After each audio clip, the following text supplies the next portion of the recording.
ফ্রান্সে বসবাসরত প্রবাসী বাংলাদেশি মুসলিম সম্প্রদায় ইসলামী সংস্কৃতি ও ঐতিহ্য ধরে রাখতে বিভিন্ন ধর্মীয় ও সামাজিক অনুষ্ঠানের আয়োজন করে থাকে। বিশেষ করে দেশটিতে বেড়ে ওঠা শিশু কিশোরদের ইসলামিক জ্ঞান চর্চায় উৎসাহিত করতে আয়োজন করা হয় নানা প্রতিযোগিতামূলক অনুষ্ঠান। এবারের গ্রীষ্মকালীন ছুটিতে আয়োজন করা হয় পবিত্র কোরআন তেলাওয়াত, কেরাত ও আজান প্রতিযোগিতা, যেখানে অংশ নেন দারুল কেরাত মজিদিয়া ফুলতলী ট্রাস্ট অনুমোদিত শাখা কেন্দ্রের শিক্ষার্থীরা। স্থানীয় সময় রোববার প্যারিসের একটি কমিউনিটি হলে অনুষ্ঠিত হয় পুরস্কার বিতরণ ও সমাপনী অনুষ্ঠান। এ সময় উচ্ছ্বাস প্রকাশ করেন বিজয়ী শিক্ষার্থীরা।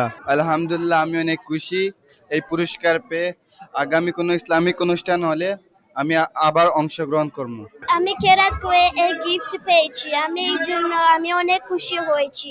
এমন আয়োজনের মধ্য দিয়ে নতুন প্রজন্মের মাঝে পবিত্র কোরআনের শিক্ষা ও ইসলামী মূল্যবোধ গভীরভাবে ছড়িয়ে পড়বে বলে মনে করেন সংশ্লিষ্টরা।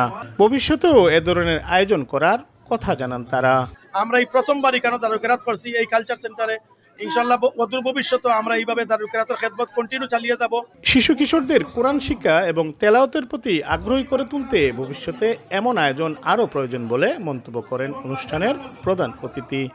এটা বাঙালি কমিউনিটি, মুসলিম উম্মাহ এবং আমরা মনে করি সমগ্র ফ্রান্সের সব পরিস্থিতির উপর একটি আল্লাহ তাআলার রহমত বর্ষিত হবে, এটা আমরা মনে করি। ফ্রান্সের মাটিতে বেড়ে ওঠা নতুন প্রজন্মের মাঝে পবিত্র কোরআন ও ইসলামী শিক্ষা এবং নৈতিক মূল্যবোধ ছড়িয়ে দিতে এমন আয়োজন গুরুত্বপূর্ণ ভূমিকা রাখবে বলে মনে করছেন সংশ্লিষ্টরা। মোহাম্মদ লুৎফুর রহমান বাবু, সময় সংবাদ, প্যারিস।